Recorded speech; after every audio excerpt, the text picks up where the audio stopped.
A paz do Senhor, irmãos, que bom nós estarmos juntos mais uma vez. Eu sou o pastor Emerson e é sempre bom ter você conosco aqui na nossa Escola Bíblica Online. E nós estamos aqui na nossa lição de número 7, que o tema dessa lição é a promessa de um novo coração, tá? Deixa eu só dar uma palavrinha bem introdutória para falar sobre introdução, tá? Toda aula precisa de uma boa introdução. Se você prestar atenção, eu não falo, vamos fazer uma introdução da nossa aula. Mas toda aula minha começa com uma introdução. Por exemplo, como que eu vou introduzir esta aula? Eu vou começar a contar para você que esta lição de hoje, ela é uma continuidade, é um desdobramento da lição de número 5. A lição de número 5, ela fala o quê? Ela fala da promessa de salvação. E principalmente, irmãos, esta lição nossa, que ela não é uma sequência bíblica. Por exemplo, na última lição do terceiro trimestre, nós falamos dos livros de Ruth e de Esther. Ou seja, nós seguimos uma ordem, nós tínhamos uma ordem que nós deveríamos seguir ela. Esta não. Cada lição ela é em termos isolada da outra. Você pode dar uma lição e que não tem nada a ver com a outra. Na nossa lição de número 6, nós falamos da promessa de cura, certo? A promessa de cura está ligada à salvação, mas você pode falar só sobre cura. Então introduza a sua lição, tá? Mesmo que às vezes demore um pouquinho, tipo, se você tem 40 minutos de aula, gaste 5 minutos da sua aula fazendo esta introdução, tá? Então vamos lá, introdução da minha lição. Esta lição tem tudo a ver com a lição de número 5, tá? Porque a lição de número 5 fala da promessa de salvação e nós vamos falar do novo coração. O novo coração, ele é um efeito direto da salvação. Em Jeremias, capítulo de número 24, verso número 7, diz assim: E dar-lhe-eis um coração para que me conheçam, porque eu sou o Senhor, e ser-me-ão por povo, e eu lhes serei por Deus, porque se converterão a mim de todo o seu coração. Ou seja, deixa eu fazer um desdobramento exegético aí dessa lição, desse versículo, para nós darmos início à nossa lição, tá? Eu quero colocar 4 pontos importantes desse versículo. Primeiro, o Senhor que dá, o Senhor que oferece um coração que o conheça. O terceiro, um povo único, exclusivo do Senhor, tá? E um coração convertido. Quando nós falamos que o Senhor dará, é exatamente isso. É vontade dele que nós o recebamos e tenhamos essa nova natureza, segundo o que nós encontramos ali no profeta Ezequiel, capítulo de número 11, certo? Verso de número 19. Então nós precisamos entender que é desejo do Senhor que eu e você, que nós tenhamos um novo coração, tá? Então é desejo dele, é vontade dele. E Ezequiel 11:1 diz assim: E lhes darei um novo coração, e um espírito novo porei dentro deles, e tirarei a sua carne, e o coração de pedra, e lhes darei um coração de carne. Ou seja, é desejo do Senhor nos dar um novo coração. E que coração é esse? Um coração que o conheça, certo? Nós vamos ali para o Evangelho de João, capítulo de número 3, né? João 17:3, ele vai dizer assim, ó: E a vida eterna é esta, que me conheçam a ti só, por único Deus, e a Jesus Cristo a quem enviaste. Pronto, certo? É um coração. O ápice do conhecimento do homem não é ser doutor, mestre, pós-mestre em nada nessa vida, mas é ter um coração que conhece ao Senhor. Terceiro ponto, por que ele vai dar este novo coração? Para que nós sejamos o seu povo, tá? Você precisa entender o seguinte, que a ideia do Senhor é que eu e você, nós sejamos o seu povo. Um povo que lhe ame e obedeça, é um presente para nós, certo? Para nós que possamos viver com ele. E o último ponto é exatamente isso, para que nós nos convertamos a ele de todo o nosso coração. Paulo vai escrever em Gálatas, capítulo de número 2, verso de número 20, e ele vai dizer assim, olha, eu já estou crucificado com Cristo. E não vivo eu, mas Cristo vive em mim. E a vida que agora vivo na carne, vivo-a na fé do Filho de Deus, a qual me amou e a si mesmo se entregou por mim. Ou seja, a vida de conversão, a vida com um novo coração, é uma vida totalmente devotada a Ele. Pronto. Esse é o resumo da ópera. Tá? Então, a partir daí, você traz o seu aluno, você deu essa introdução, você traz essa ideia para o seu aluno, por quê? Porque muitas vezes ele não pegou a lição durante a semana, tá? Você traz ele para dentro da aula, você traz a ideia do novo coração, o porquê do novo coração, quem quer dar o novo coração, e aí sim você tem um bom pé para entrar na aula. E o texto áureo diz assim, e vos darei um coração novo, e porei dentro de vós um espírito novo, e tirarei o vosso coração de pedra da vossa carne, e vos darei um coração de carne, tá? Lembra, aí, quando você começa com uma boa introdução, tudo vai fazendo sentido para o seu aluno. Lembra que nós lemos Ezequiel 1,19? Tem tudo a ver com esse texto, então ele vai entendendo que essa aula não está isolada dentro da Bíblia, mas faz parte de um projeto de Deus. Por quê? Porque o Senhor dará um novo coração e dará um novo espírito. Novo espírito, regeneração. Nós estudamos na lição de número 5, tá? Então, é essa a ideia de uma boa introdução. A verdade prática, o salvo em Cristo tem um coração novo, voltado para a palavra de Deus e disposto a fazer a sua vontade.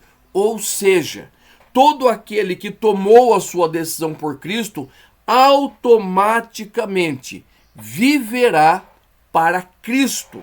Ou seja, realizará a vontade de Cristo. E onde está a vontade dele? Está na palavra. Tá bom?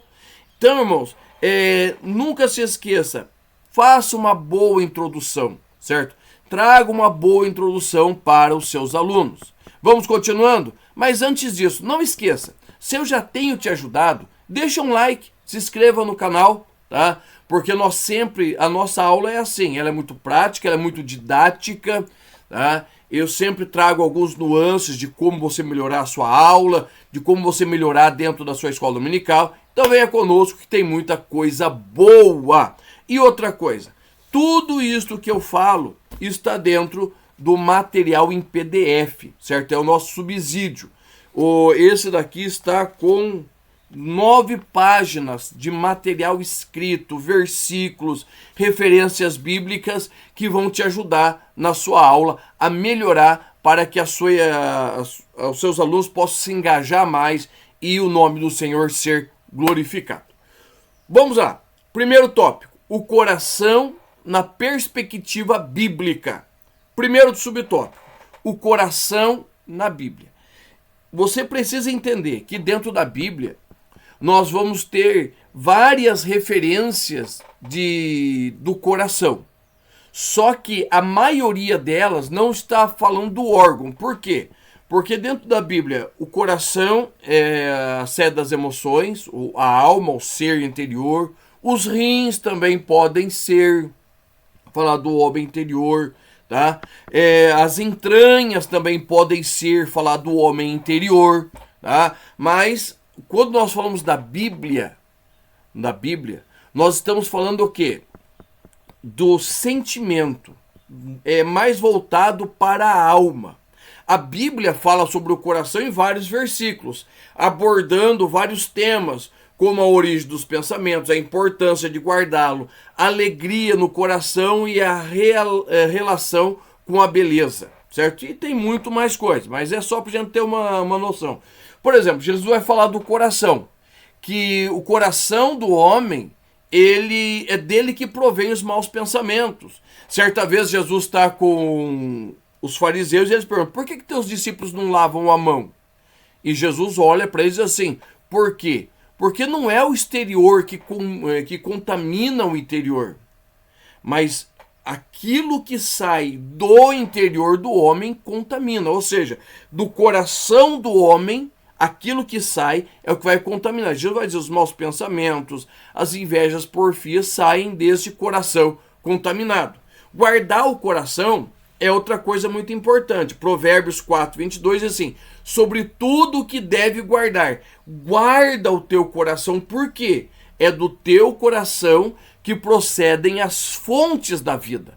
Então, nesse sentido, todas as vezes que nós olhamos para o coração, ele tem mais a ver com a sede do sentimento do que com o músculo que fica ali bombeando sangue. Tá? Então nós temos aí referências bíblicas bastante para você poder passar para os seus alunos. Outra coisa importante que tem aí é o tópico 2, certo? Que é a respeito da circuncisão do coração. Antes de você falar da circuncisão do coração, você precisa fazer o teu aluno compreender o que é a circuncisão, tá? A circuncisão é uma ordem que foi dada a Deus, foi dada por Deus a Abraão, e está em Gênesis 17:1. Que consiste a circuncisão? Você vai pegar a criança lá no seu 8º dia e vai cortar uma pelezinha no prepúcio, certo? Aquela pele que envolve a glândula ali no pênis, tá bom? E isso daí hoje é bem parecida com a operação de fimose, tá? Então você fala assim: parecido com a operação de fimose. Opa, todo mundo se liga como que é. Você não precisa nem dar muita explicação. Falar: é semelhante à operação de fimose, mas é feita na criança até 8 dias. Automaticamente já chama atenção. Todo mundo sabe que é a operação de fimose, tá? Então, e isso daí era uma marca exterior que todo homem nascido em Israel deveria ter, tá? Para ser considerado como povo de Deus. Ele precisaria servir a Deus unicamente, exclusivamente, e ter a marca da circuncisão.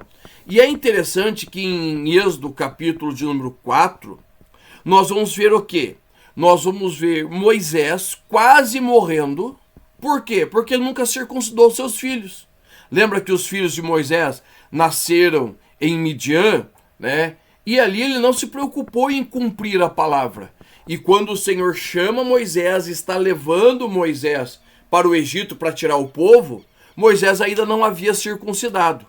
E isso quase levou Moisés à morte. Essa é uma história para um outro dia, mas vai lá ler Êxodo capítulo 4, versículos 25 e 26.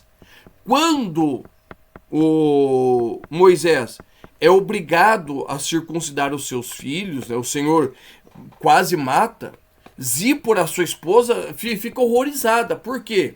Porque não era um costume dos povos em volta, só de Israel, para dizer que Israel era um povo exclusivo do Senhor. Então, o que é a circuncisão do coração? Não é algo físico, como era em Abraão. Mas Paulo, em Romanos 2:28, 2:29, vai dizer o seguinte, que a circuncisão era para Israel a marca da antiga aliança. Mas na nova aliança não tem marca física. É a circuncisão do coração operada pelo Espírito Santo. Essa é a verdadeira circuncisão. E é isso que quase deu um nó no nosso irmão Nicodemos, né? Em João capítulo 3, que nós vamos falar daqui a pouquinho. O subtópico 3 fala assim: um coração novo. E vou deixar bem claro para você. A Bíblia explica a própria Bíblia, Tá? Muita gente diz que não entende a Bíblia. É porque não lê a Bíblia. O que eles lê? Alguns versículos. Tá? Se você começar a ler a Bíblia continuamente, a Bíblia vai se explicando automaticamente.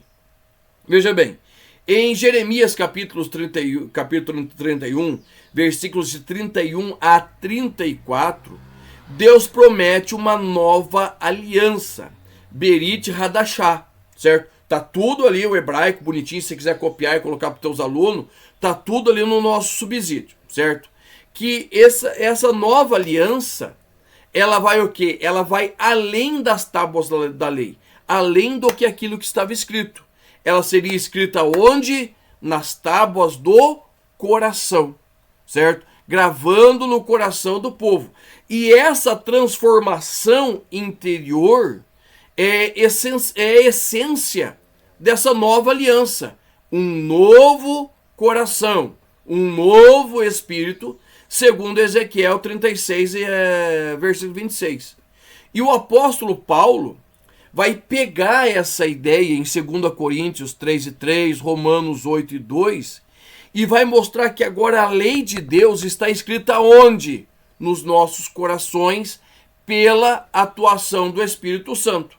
E daí nós vamos ter o quê? No Novo Testamento, nós vamos ter a palavra grega kainos, que significa novo, ou seja, novo em qualidade, expressando essa renovação que o Espírito Santo, uma mudança radical na natureza humana, para vivermos segundo a carne, pneuma, e não segundo o Espírito, sarx, tá? Tudo isso daí no nosso subsídio tem o grego, tem o hebraico, tem a forma que se fala, tem a forma que se escreve, para te ajudar na aula, certo? E o que você precisa entender? Que este novo coração é uma operação de Deus.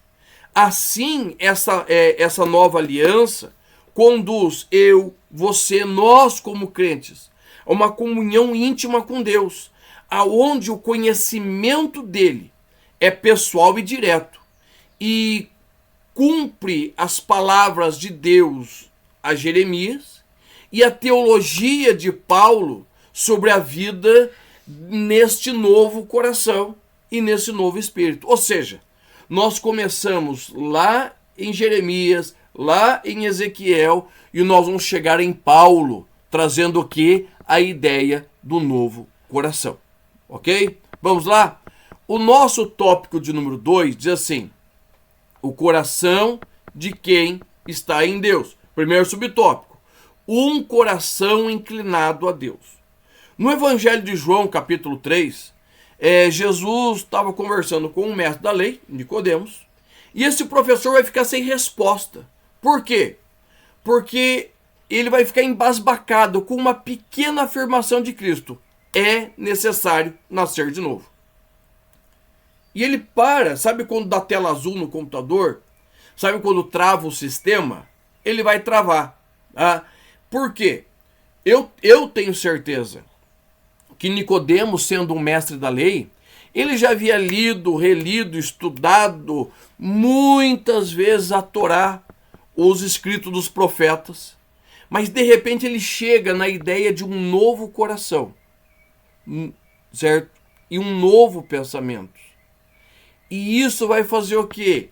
Vai fazer com que ele não compreenda como o homem pode ser regenerado, certo? Nicodemos, ele continuava inclinado aos costumes e ritos do judaísmo. E ele não pôde compreender o desejo do Senhor de atrair todos a eles, certo? E levá-los a serem como ele é. E isso a gente vai vendo no decorrer do capítulo 3. Tá? Porque todo o capítulo 3 é uma conversa entre Jesus e Nicodemos. Jesus começa falando sobre o novo nascimento. Ele vai falar sobre a serpente no deserto. Ele vai falar da condenação. Ele vai falar do unigênito Filho de Deus. E, a princípio, Nicodemos não entende isso. Tá? Mas o que nós precisamos compreender? Que um novo coração é um coração inclinado a Deus, a servir a Deus. E aí nós entendemos o que é o subtópico 2, um coração consciente. O que é um coração consciente? Vamos fazer uma analogia. É como um jardim, como uma plantação, certo? Para que esse coração consciente floresça, você precisa fazer o quê? Cultivar. Cultivar o quê? A fé. Hebreus 11:1. Eliminar os pensamentos negativos, aqueles pensamentos que nos derrotam e nos afastam de Deus. Filipenses 4:8. Regar com amor, 1 João 4:8. E adubar com esperança, Romanos 15:13. Um coração consciente é aquele que está conectado com Deus, certo? Está lá, ligado ao Senhor. E eu quero mostrar para vocês 2 pontos muito importantes a respeito desse coração consciente, né? E o que tem dentro de um coração consciente? O que um coração consciente ele faz naturalmente? Primeiro, ele agradece a Deus, ele é grato ao Senhor pelo aquilo que o Senhor fez. Ele é um coração perdoador. É um coração que se compadece, que tem misericórdia. E é um coração servidor.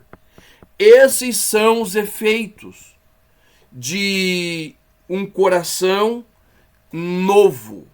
Um coração consciente de quem ele está servindo. E o que esse coração consciente vai trazer para a nossa vida de forma prática? Lembra que eu falei que ele é grato, ele é perdoador, ele se compadece, é misericordioso e ele serve. Tudo isso é de forma externa, certo? É de nós para os outros. E agora, o que esse coração consciente ele vai fazer? Ele vai trazer para nós paz interior, alegria, propósito. Tá? E todas as vezes, irmãos, que nós pensamos isso, nós estamos fazendo o quê? Nós estamos cultivando um coração. Olha a palavra que eu estou usando, cultivar. Cultivar não é colher. Cultivar não é simplesmente lançar a semente, mas é um tempo que você leva preparando o solo, lançando a semente, trabalhando, tirando as ervas daninhas, para quê? Para que haja crescimento, e ao haver crescimento, a frutificação, certo? E lembrando que a frutificação precisa ser maior do que o plantio, tá? E isso vai trazer o quê? Grandes benefícios para aquele que assim faz. Por quê? Porque ele vai estar conectado com Deus. O nosso terceiro subtópico diz assim: Deus vê o coração. Deixa eu dar para você uma expressão em hebraico. Be'er Lahai, Gênesis 16:14. Por isso, aquele poço se chama Be'er Lahai. Esta é uma palavra de Agar, no momento de aflição. E o que significa Be'er Lahai? O poço daquele que vive e vê. Ou seja, o Senhor nos contempla. Ele vive e nos vê. Ele pode nos dar água da vida, que nos cura e nos restaura. Tá? Ele conhece todas as nossas situações. Aquilo que nós estamos sofrendo, aquilo que fazemos os outros sofrer. Ele conhece o oculto e escondido. O Salmo de número 101, verso 6, diz assim: os meus olhos procurarão os fiéis da terra, para que estejam comigo. O que anda num caminho reto me servirá. Ou seja, os olhos do Senhor estão olhando toda a terra, certo? E está procurando quem seja o quê? Fiel, certo? Está procurando os fiéis da terra. Quase nunca nós pensamos assim, por quê? Porque em nossos momentos de lutas, dificuldades, o nosso primeiro sentimento é que nós estamos sozinhos. Família abandona, igreja abandona, amigos abandona, até o Senhor nos abandona. Pois a luta, ela te faz abaixar a cabeça. Você olha para baixo. A enfermidade nos enche os olhos de lágrimas. E em todos estes momentos, ele está vendo e está pronto para auxiliar os seus filhos. E o Provérbios 15, verso 3 diz assim: os olhos do Senhor estão em toda parte, observando atentamente os maus e os bons. Agora olhe 1 Samuel 16, 7. O homem vê o que está diante dos olhos, porém o Senhor olha para o coração. Hebreus 4,13. Nada em toda a criação está oculto aos olhos de Deus. Ou seja, o Senhor, ele olha para o meu e para o seu coração. Ele olha porque o coração de quem está em Deus é um coração inclinado para Deus, é um coração consciente e é um coração que compreende que o Senhor vê todas as coisas. Todas as coisas estão nuas e patentes diante dele, tá? E aí, irmãos, nós já vamos nos encaminhando para o nosso terceiro tópico, que é promessas para o coração. A primeira promessa é a promessa de um coração feliz, tá? Quando o ser humano experimenta essa transformação, esse novo nascimento, esse novo coração pela obra de Deus, que é realizada única e exclusivamente pelo Espírito Santo, ele encontra a verdadeira felicidade. Qual é a verdadeira felicidade? É Jesus. E Jesus, lá no Sermão do Monte, ele vai apresentar as bem-aventuranças, que elas vão manifestando a verdadeira felicidade e que surge somente com as virtudes do reino. O pastor Antônio Gilberto, nosso mestre, ele vai enfatizar que o cristão não depende das circunstâncias para ser feliz, pois a satisfação do cristão está em viver uma vida que agrada a Deus, certo? Pastor Elinay Cabral, um dos nossos mestres também, ele acrescenta que a alegria, ela é fruto da nossa comunhão diária com o Senhor. E é Ele que nos fortalece, né? É o Senhor que fortalece aos seus. Dá uma olhadinha lá, pega a tua Bíblia e dá uma olhadinha lá em Neemias 8, verso 10. E ele vai dizer assim, olha, ide comer as gorduras, beber as doçuras, enviai porção aos que não têm nada preparado para si. Isto porque este dia é consagrado ao Senhor. Não vos entristeçais. Por quê? Porque a alegria do Senhor é a nossa força. Provérbios capítulo 15, versículo 3 vai dizer, ó, o coração alegre aformoseia o rosto, mas pela dor do coração o espírito se abate. A felicidade está em servir a Cristo. Segundo subtópico, fala assim, um coração cheio de amor. É isso que nós precisamos entender, que é a essência do cristianismo. Jesus resumiu a lei em amar. Amar a nós mesmos, amar ao Senhor sobre todas as coisas, mas também amar o nosso próximo. E isso, irmãos, é muito importante, porque o amor é a marca profunda do cristão. E Paulo diz assim, ó, Romanos 5,5. E a esperança não traz confusão, porque o amor de Deus está derramado em nosso coração pelo Espírito Santo que nos foi dado.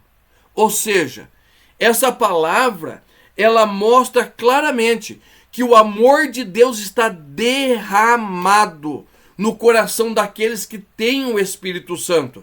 Veja bem, não estou falando de batismo com o Espírito Santo. Estou falando do Espírito Santificador. E por isso o nosso coração é transformado.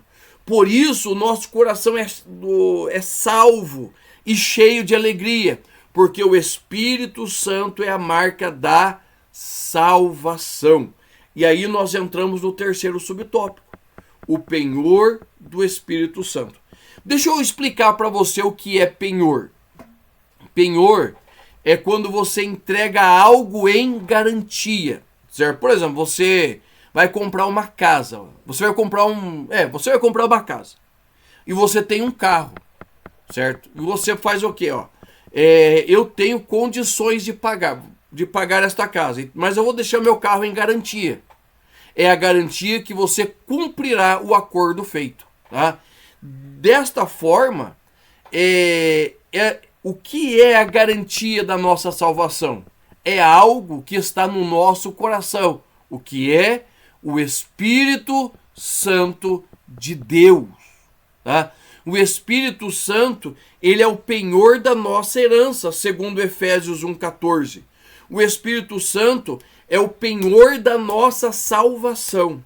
É muito importante nós entendermos isso, que nós somos salvos pelos méritos do Calvário. Mas é através do Espírito Santo que esta salvação ela é desenvolvida na nossa vida. Lembra que nós falamos na aula 5 do desenvolvimento, o processo da salvação? Tá? Salvação presente, passada, presente e futura. Salvação passada, o que Jesus fez na cruz do Calvário. Quando nós aceitamos a Cristo, nós aceitamos a salvação passada. O que Jesus fez. Salvação presente tem a ver com a regeneração, santificação, o abandono das coisas do mundo e aproximação de Cristo. E salvação futura, que é a nossa entrada nas mansões celestiais através do arrebatamento, tá? Ou seja, 3 pontos da salvação. E o que nos garante que nós seremos salvos? O Espírito Santo, que Efésios 1,14 diz assim, o qual é o penhor da nossa herança, para a redenção da possessão de Deus, para louvor da sua glória. Então é importantíssimo nós entendermos que um coração, transformado, ele recebe promessas do Senhor. Promessa de felicidade, promessa de ser cheio de amor e principalmente a promessa do Espírito Santo habitando nela. E para nós concluirmos, nós precisamos entender o seguinte, que nós estudamos nesta lição a promessa desse novo coração para cada crente individual, para a igreja. E ninguém pode ver este coração. Ninguém pode ver a circuncisão do coração, porque é interior. A circuncisão externa era fácil de ver. Você ia lá no menininho, você olhava o pênis dele e você via se ele era circunciso ou não. Tá? Mas a circuncisão do coração não. Ela é algo operada pelo Espírito Santo. E é o Senhor que esquadrinha os corações, que consegue ver o que há dentro do coração. Olha lá Jeremias 17:10. Eu, o Senhor, esquadrinho, ou seja, vasculho, fuço o coração, e eu provo os pensamentos. E isso para dar a cada um segundo os seus caminhos, segundo o fruto da sua ação. Ou seja, a marca de um novo coração, de uma vida regenerada, não é somente estar na igreja, mas são o que? São os frutos. São o que? São as obras que esse novo coração realiza. Tá bom? Irmãos, espero ter te ajudado. Se Deus quiser e o Senhor não tiver voltado para arrebatar a igreja, nós voltamos na lição de número 8. Te espero. Deus te abençoe. Em nome de Jesus.